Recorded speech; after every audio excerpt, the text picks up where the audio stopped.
दी छोड़ सतगुरु रामपाल जी महाराज जी की जय हो।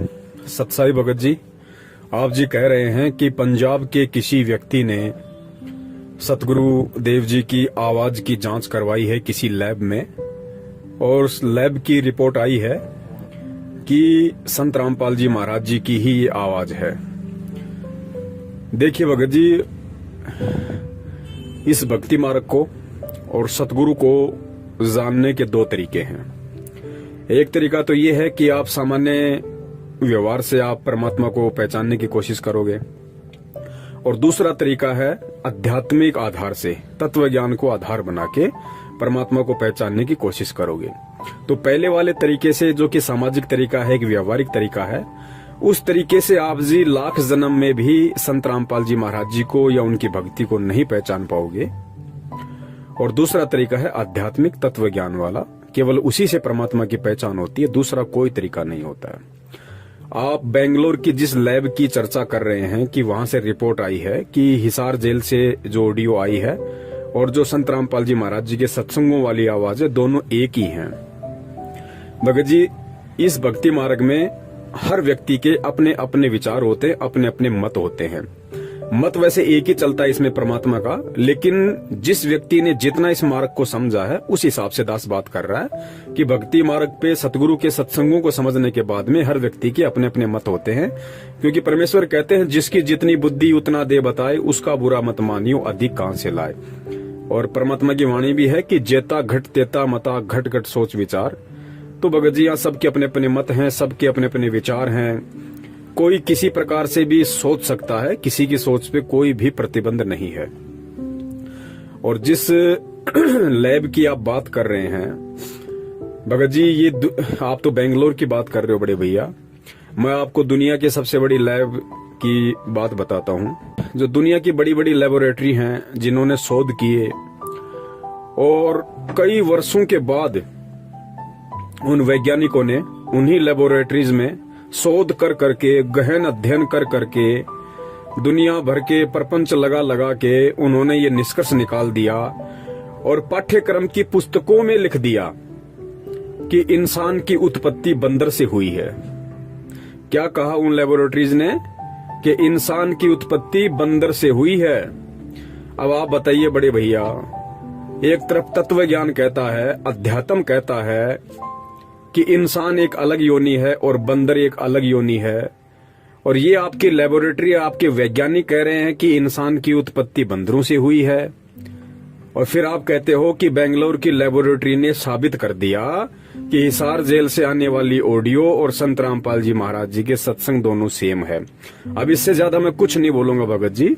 अब आप स्वयं निर्णय कर लेना कि परमात्मा को पहचानने के लिए और सतगुरु को पहचानने के लिए, सतगुरु को पहचानने का मतलब ये नहीं है कि भाई मेरा गुरु 6.5 फीट का है, मेरा गुरु गोरा चिट्टा है, मेरा गुरु ऐसे ऐसे शास्त्र प्रमाणित बातें बताता है, गांव धनाना का है, उनके बाप का नाम नंदलाल जी है, माता जी का नाम इंद्रो देवी है, एक भाई महेंद्र है जो भगोड़ा बन के घूम रहा है।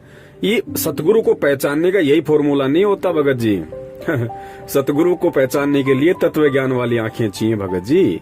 बाहर से तो परमात्मा जनमानुष की तरह, एक साधारण इंसान की तरह, एक आम व्यक्ति की तरह, एक सामान्य संत की तरह लीला कर रहा है। इस लीला में तरीके से लाख जन्म में भी आप उसको नहीं पहचान पाओगे। परमात्मा को पहचानना, सतगुरु को पहचानना केवल उनके ज्ञान को आधार बना के, तत्व ज्ञान को आधार बना के ही पहचाना जा सकता है। और ऊपर से विशेष कृपया उस सतगुरु की भी होनी चाहिए। आपके पास अपने पिछले जन्म जन्मांतरों के शुभ भक्ति कर्म भी साथ में होने चाहिए, और वर्तमान में सतगुरु का आशीर्वाद और वर्तमान की भक्ति, जब तक भगत जी ये तीनों चीजें एक साथ नहीं मिलेंगी, सतगुरु को नहीं पहचान सकते। जानने को तो सारी संगत जानती है कि हमारे गुरुजी संत रामपाल जी महाराज जी हैं, लेकिन आपके गुरुजी हैं कौन? आपके गुरुजी हैं कौन? स्वयं कबीर। लेकिन कितने लोग जान पाए इस बात को कि मेरा गुरु स्वयं कबीर है और संत रामपाल जी महाराज जी के रूप में धरती पे प्रकट है? बताइए। अभी कुछ ही दिन पहले की बात है, शायद 2 महीने बीते हैं, सितंबर के महीने में 90% संगत ने उनका जन्मदिन मना दिया। तो बताइए, जानते तो सब थे संत रामपाल जी महाराज जी को, लेकिन पहचाना किसने? पहचाना केवल उन 10% लोगों ने, उन 10% सत्सेवकों ने, जिन्होंने उनका केवल प्रकट दिवस मनाया, जन्मदिन नहीं मनाया। क्योंकि सत्सेवकों को पता था कि ना सतगुरु जननी जने जाके माना बाप, पिंड ब्रह्मंड से रहित है ना वहां तीनों ताप। सतगुरु यदि हम उनको कहते हैं तो सतगुरु कहने से पहले ये दिमाग पे जोर देना चाहिए कि सतगुरु के विषय में कबीर साहब ने कहा कि ना सतगुरु जननी जने, कि जो सतगुरु होगा वो कभी भी माँ के गर्भ से जन्म नहीं लेता। तो या तो उन्हें सतगुरु कहना छोड़ दीजिए, और अगर कोई उन्हें सतगुरु कहता है तो फिर उसको मानना पड़ेगा कि सतगुरु माँ के गर्भ से जन्म नहीं लेता। सतगुरु कभी किसी जननी से जन्म नहीं लेता। अब देखिए भगत जी, यहाँ पे मानना और पहचानना दो बातें हो गई। मान तो 90% लोग रहे कि संत रामपाल जी महाराज जी भगवान हैं, संत रामपाल जी महाराज जी कबीर जी हैं, लेकिन पहचान केवल 10% सत्सेवक ही रहे हैं जिन्होंने उनका प्रकट दिवस मनाया। तो भगत जी, इस प्रकार एक तो व्यवहारिक तरीके से सतगुरु को पहचानना और एक आध्यात्मिक तरीके से सतगुरु को पहचानना, इन दोनों बातों में रात दिन का अंतर है। और सतगुरु की आवाज, परमात्मा की आवाज, कबीर की आवाज को एक लेबोरेटरी बता देगी कि ये कबीर की आवाज है। अरे खुद उनके भगत नहीं पहचान पा रहे, जिसे उनके 90% भगत जो बरसों से उनके चरणों में पड़े हुए हैं, भक्ति कर रहे हैं, जब खुद उनके भगत जो बरसों से साधना कर रहे हैं, उनके सत्संग सुन रहे हैं, उनसे आशीर्वाद ले रहे हैं, इतने प्रमाण देख रहे हैं, उसके बाद जब बरसों से खुद उनके भगत उन्हें नहीं पहचान पा रहे कि मेरा गुरु स्वयं कबीर है और कबीर कभी माँ के गर्भ से जन्म नहीं लेता, तो भगत जी वो लेबोरेटरी वाले, वो दिन में 3 बार शराब पी के जांच करने वाले, वो बीड़ी सिगरेट का सुट्टा लगाने वाले बड़े भैया, वो क्या पहचानेंगे कि ये आवाज उस कबीर की है या किसी और की है? भगत जी, भक्ति मार्ग है, हमें हर पॉइंट पे दृढ़ रहना पड़ेगा, हर पॉइंट पे, क्योंकि विचलित करने के लिए काल सैकड़ों चाल चलेगा। ये इस तरह की हजारों काल चलेगा इस समय विचलित करने के लिए। और परीक्षा सबकी है, परीक्षा मैनेजमेंट के पीछे लगे हुए लोगों की भी चल रही है, परीक्षा हम सत्सेवकों भी चल रही है। और भगत जी, ये दुनिया के बड़े बड़े महान वैज्ञानिक और बड़ी बड़ी ये महान लेबोरेटरी, ये पिछले 8-10 महीनों से दिन रात चक्कर काट रहे हैं। इनके सर में दर्द हो गया, इनके सर्दियों में पसीने टपकने लग रहे हैं। ये आज तक एक उस कोरोना का तो ढंग से टेस्ट कर नहीं पाए, कोरोना की तो ढंग से रिपोर्ट पेश कर नहीं पाए कि वो कैसे फैलता है, क्या होता है, कैसे उसका उपचार होगा, कैसे वो मिटेगा, कैसे खत्म होगा, ये क्या भला है। आज तक उस कोरोना का तो भगत जी आपके साइंटिस्ट जांच कर नहीं पाए। और बात करते हो संत सतगुरु रामपाल जी महाराज जी, खुद पूर्ण परमेश्वर कबीर साहिब जी की आवाज की जांच करने की, पहले कोरोना की जांच तो करके दिखा दे ढंग से लेबोरेटरी।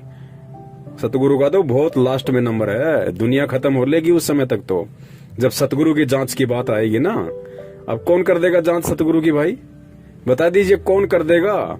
जिसने पूरी दुनिया बनाई, जो सारी दुनिया उस परमात्मा के पैर के अंगूठे के नीचे बैठी है, उसकी जांच कर देगा एक सामान्य प्राणी? 4 अक्षर पढ़ के, सफेद कोट पहन के, 4-5 आपस में तत्व मिला के हैं दुनिया को मूर्ख बनाने वाले ये काल जीवन विज्ञान, भगत जी ये परमात्मा की जांच कर देंगे भैया? भगत जी सोचो, विचार करो, ये लेबोरेटरी किसने बनाई? किसने बनाई भाई? इंसान ने ना। और इंसान को किसने बनाया? सतगुरु ने। तो बड़े भैया, जिस इंसान को सतगुरु ने बनाया है वो इंसान सतगुरु की जांच कर देगा? भगत जी विचार करो, ये तत्व ज्ञान है, धोखा मत खा जाना।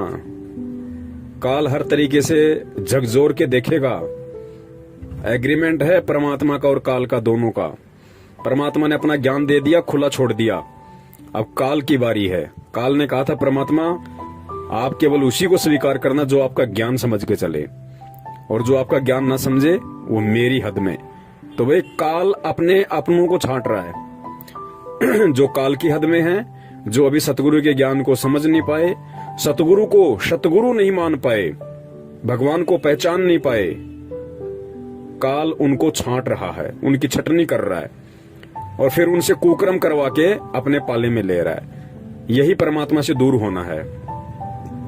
अब जिन जिन लोगों ने इस पीले पर्चे के आदेश पे जितने भी कुकर्म किए हैं, वो छटनियां थी, वो छट चुके हैं। वो लोग परमात्मा की हद से बाहर हो चुके हैं, वो काल के खेमे में जा चुके हैं। भले ही वो 3 टाइम की आरती करते रहो, भले ही वो मंत्र जाप करते रहो, ये मंत्र जाप, ये आरतियां तो काशी में परीक्षा लेने के बाद 25 साल तक हमने खूब की थी। हो गए पार। तत्व ज्ञान की भक्ति है भगत जी। एडी से चोटी तक पसीना आएगा समझने में कि संत रामपाल जी महाराज कौन है।